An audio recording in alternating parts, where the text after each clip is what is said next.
Good morning student. ये video मैं उन स्टूडेंट्स के लिए बना रहा हूँ जो आने वाले टाइम में डॉक्टर बनने वाले हैं और साथ ही साथ अभी आप लोगों ने 12th का एग्जाम दिया है और नीट का एग्जाम भी आपने दिया होगा। बहुत अच्छा स्कोर आया है आपका और अगर स्कोर अच्छा आया है तो आप एमबीबीएस के लिए भी जा सकते हैं और वेटनरी के लिए भी जा सकते हैं। दो ऑप्शंस अवेलेबल है आपके पास में। अब देखिए इसके अंदर जो डॉग लवर्स हैं या फिर अपन बोल सकते हैं जो एनिमल लवर्स हैं, इसमें सारे एनिमल्स कवर होते हैं, वो लोग इस वेटनरी वाले ऑप्शन को चूज कर सकते हैं। बहुत अच्छा ऑप्शन है, इसमें बहुत अच्छी अच्छी कैरियर अपॉर्चुनिटीज मिलेगी, बहुत अच्छा पैकेज मिलेगा और फ्यूचर ग्रोथ बहुत अच्छा है इसके अंदर। अभी अपन लोग डिस्कस करने वाले हैं veterinary, what is veterinary doctor, veterinary doctor क्या करता है, कैरियर अपॉर्चुनिटीज क्या क्या मिलेंगी इसमें, सैलरी क्या मिलेगा इसके अंदर, इंडिया में क्या सैलरी है और अब्रॉड में क्या सैलरी मिलेगा आपको, गवर्नमेंट कॉलेजेस क्या चार्ज करते हैं फीस, प्राइवेट कॉलेज क्या चार्ज करते हैं, पूरा डिटेल में डिस्कस करेंगे। कहां एडमिशन लेना चाहिए, कितनी फीस पे लेना चाहिए, स्कॉलरशिप कितना मिलेगा, कम से कम बजट में कौन सा कॉलेज मिलेगा, इसको अपन बिल्कुल डिटेल में डिस्कस करने वाले हैं। चलो शुरू करते हैं। अब देखिए एक वेटनरी डॉक्टर करता है क्या, what the veterinary doctor will do. तो वेटनरी डॉक्टर बहुत सारे काम करता है, डायग्नोस्टिक का काम है, उसका ट्रीटमेंट का काम है, सर्जरी का काम है, प्रिवेंशन क्योर का काम है, इमरजेंसी केयर के लिए आपका जो एनिमल वेलफेयर हो गया, क्लाइंट एजुकेशन हो गया, ये सारे काम वो करता है। जैसे अगर अपन डायग्नोस्टिक की बात करें तो एनिमल्स का एग्जामिनेशन करना है, उसका एक्सरे करना है, ब्लड टेस्ट करना है, उसमें वो काम करेगा। अगर मैं ट्रीटमेंट की बात करता हूं तो यहाँ पे वो मेडिसिन वगैरह जो देगा वो देगा आपको, प्रोवाइड वैक्सीनेशन, वो बहुत इंपॉर्टेंट है क्योंकि वैक्सीनेशन वगैरह अपन देखते हैं डॉग्स वगैरह को रेगुलर बेसिस पे अपने को देना पड़ता है। सर्जरीज हो गई, जैसे रूटीन सर्जरीज, कॉम्प्लेक्स सर्जरीज, ये सारे काम वो करेगा। उसके अंदर प्रिवेंटिंग क्योर, वैक्सीनेशन वगैरह हो गया। उसके बाद में इमरजेंसी केयर के लिए वो जो काम करेगा, जैसे इमरजेंसी केयर में किसी को किसी एनिमल को कोई प्रॉब्लम आ गया तो उसका लाइफ सेविंग कैसे करना है, इमरजेंसी में कैसे लेना है उसको। एनिमल वेलफेयर में जैसे जो एनिमल वेलफेयर ऑर्गेनाइजेशन होती है उसमें वो काम करेगा। उसके बाद में क्लाइंट एजुकेशन हो गया, जो भी आपके क्लाइंट्स होंगे जो डॉग रखते हैं, जो भी पेट रखते हैं, उनको क्या खिलाना है, उनको कैसे रखना है, उसके ऊपर डिस्कशन करेगा सारा का सारा। अब देखिए मेन चीज इसमें आती है कैरियर अपॉर्चुनिटीज।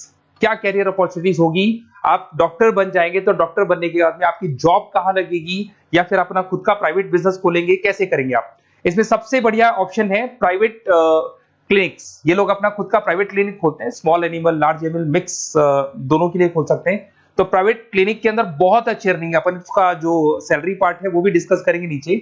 उसके बाद में आपका एनिमल हॉस्पिटल्स हो गए, प्राइवेट और गवर्नमेंट दोनों हॉस्पिटल है जहां पे जॉब लग सकती है। रिसर्च इंस्टीट्यूट्स हो गए जहां पे आपका जॉब लग सकता है, जैसे फार्मास्यूटिकल कंपनी हो गया, गवर्नमेंट एजेंसीज हो गया, यहाँ पे जॉब लग सकता है। उसके बाद में गवर्नमेंट एजेंसीज में public health agencies, department of agriculture, यहाँ आपका जॉब लग सकता है। कुछ लोग बोलते हैं जू हो गया, वाइल्ड लाइफ सेंचुरी हो गई, वहां आपका जॉब लग सकता है, जू, एक्वेरियम, यहाँ पे लग सकता है, वाइल्ड लाइफ सेंचुरीज में लग सकता है। उसके अलावा फूड प्रोडक्शन इंडस्ट्रीज हो गई, जैसे लाइफ स्टॉक प्रोडक्शन हो गया, जैसे कोई मुर्गियों का बिजनेस करता है या मुर्गियों का फार्म है, वहां पे जॉब लग सकता है आपका। एनिमल वेलफेयर एडवाइस के लिए जॉब लग सकता है आपका। कुछ नॉन प्रॉफिट ऑर्गेनाइजेशन होती है जो एनिमल्स के लिए खुली हुई है और उनका ऑब्जेक्टिव होता है कि कोई भी अगर एनिमल के साथ कोई प्रॉब्लम है तो वो लोग सॉल्व करते हैं उसको, उसका कोई चार्ज नहीं है, वहां आपका जॉब लग सकता है। उसके बाद में पेट और फूड न्यूट्रिशन, क्या खिलाना है, जैसे आपने सुना होगा डॉग्स को पेडिग्री देते हैं अपन, वैसे कौन सी चीज खिलानी चाहिए, क्या नहीं खिलाना चाहिए, उसकी जो जितनी मेडिसिन बनेगी या जितने फूड बनेंगे वहां जॉब लग सकता है आपका। उसके अलावा आपका स्कूल्स एंड कॉलेजेस में आपका जॉब लग सकता है एज अ फैकल्टी। पढ़ने के बाद में अगर आपका इंटरेस्ट है फैकल्टी बनने का तो वहां आपका जॉब लग सकता है। कंसल्टेंसी फर्म्स हो गया, animal health consultancy, food safety consultancy, यहाँ आपका जॉब लग सकता है। देखो ये सारे ऑप्शंस है। उसके अलावा सैलरी पैकेज देखो, अभी मैं जो सैलरी पैकेज की बात कर रहा हूँ, इंडिया की बात कर रहा हूँ, अपना जो होम कंट्री इंडिया इसकी बात कर रहा हूँ, फिर अपन सैलरी पैकेज की बात करेंगे, वो अब्रॉड की बात करेंगे। तो सब में अगर आप देखें तो ऑन एन एवरेज ये मान के चले कि आपका 5 लाख से 10 लाख तक का एवरेज जा रहा है पैकेज। अगर प्राइवेट क्लिनिक भी आप खोलते हैं, गवर्नमेंट सर्विस भी करते हैं ना, तो आप ये मान के चले कि आपका पैकेज 5 से 10 के बीच में जाएगा। उसके बाद रिसर्च इंस्टीट्यूट में भी यही मिलेगा आपको, जूस वगैरह के अंदर आपका यही 5 से 10 लाख के बीच में मिलेगा। फूड प्रोडक्शन इंडस्ट्रीज है, नॉन प्रॉफिट ऑर्गेनाइजेशन है, तो ऑन एन एवरेज ये मान के चलो 5 लाख टू 10 लाख, तो एज अ फ्रेशर आपको एक्सपीरियंस हो जाएगा तो पैकेज बढ़ जाएगा। कंसल्टेंसी फर्म से यहाँ लग सकते हैं। बट अगर आप अब्रॉड का प्लान कर रहे हो ना, तो अब्रॉड के अंदर तो ये मान के चलो कि आपका जो सैलरी है उसके अंदर बहुत जबरदस्त मल्टीपल इंक्रीमेंट होने वाले हैं। अगर आप अब्रॉड का प्लान कर रहे हैं, अगर यूएस में अगर आपका जॉब लगता है तो मान के चले ऑन एन एवरेज $1 लाख है एनुअली। तो अगर $1 लाख का मतलब मान के चले तो 83 या 80 रुपीज राउंड फिगर में मानोगे तो भी 80 लाख रुपए आपको मिले। तो इसके अंदर एक बहुत अच्छा ऑप्शन है कि आप एज अ डॉक्टर बन के अब्रॉड भी जा सकते हैं। कुछ लोग हैं जो नहीं जाना चाहते बट कुछ जाना चाहते हैं तो वो जा सकते हैं, इसमें अब्रॉड भी जा सकते हैं।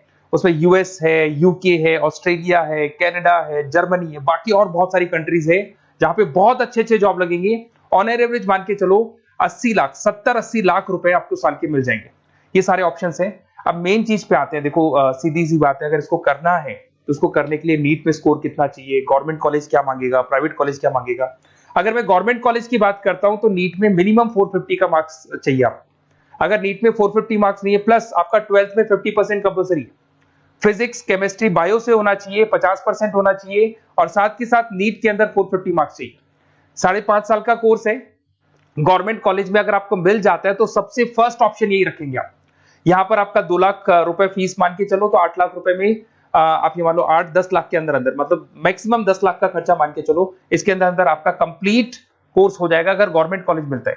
बट अगर आपका स्कोर कम है तो मैं आपको एडवाइस करूंगा गो फॉर प्राइवेट कॉलेज, क्योंकि आगे स्कोप बहुत अच्छा है कि वापस जब आप कहीं अब्रॉड जाते हैं या फिर कहीं और जॉब करेंगे तो निकल जाता है सारा पैसा, कोई दिक्कत नहीं है। प्राइवेट कॉलेज के अंदर नीट अपीयर चाहिए। अगर आपका स्कोर कम भी है तो भी चलेगा, नीट अपीयर है तो भी चलेगा। साथ ही साथ अगर यहाँ पे ड्यूरेशन देखे तो वही कॉमन रहेगा। बट प्राइवेट कॉलेज में फीस बहुत हाई है। देखो आप 5.5 से लेके 7 लाख पर एनम मान के चलो तो पूरी फीस मान लो कम से कम 30-35 लाख के आसपास फीस बैठती है आपकी। अब इसमें हॉस्टल भी इंक्लूड नहीं है, हॉस्टल का अलग से चार्जेस लगने वाला है आपका। अब मैं जो आपको बताने वाला हूं उसको ध्यान से सुनना। प्राइवेट कॉलेज में बहुत सारे कॉलेजेस हैं जो लोग स्कॉलरशिप पे एडमिशन लेते हैं, बच्चों को पता ही नहीं उन कॉलेज के बारे में। वहां पर हॉस्टल भी इंक्लूड हो जाएगा, स्कॉलरशिप भी मिल जाएगा, और बहुत मिनिमम फीस में आपका एडमिशन हो जाएगा। इतना फीस आपका लगेगा ही नहीं, आप ये मान के चलो। तो उन सारे कॉलेजेस का अपन डिटेल में डिस्कस करेंगे। मेरा नंबर आप लोग के पास है, इस पे जैसे आप कॉल करेंगे तो या तो मैं रिसीव कर लूंगा, अगर मैं रिसीव नहीं करूं तो आप मेरे को मैसेज डाल के छोड़ना। मैं हाथों हाथ डिटेल, मेरे जो डिटेल काउंसलर्स हैं उनसे मैं बात करा दूंगा, वो आपको डिटेल में सारा डिस्कस करेंगे। Okay, best of luck. कोई प्रॉब्लम हो, ये नंबर है मेरा, इस पे कॉल कर सकते हैं। Okay, best of luck.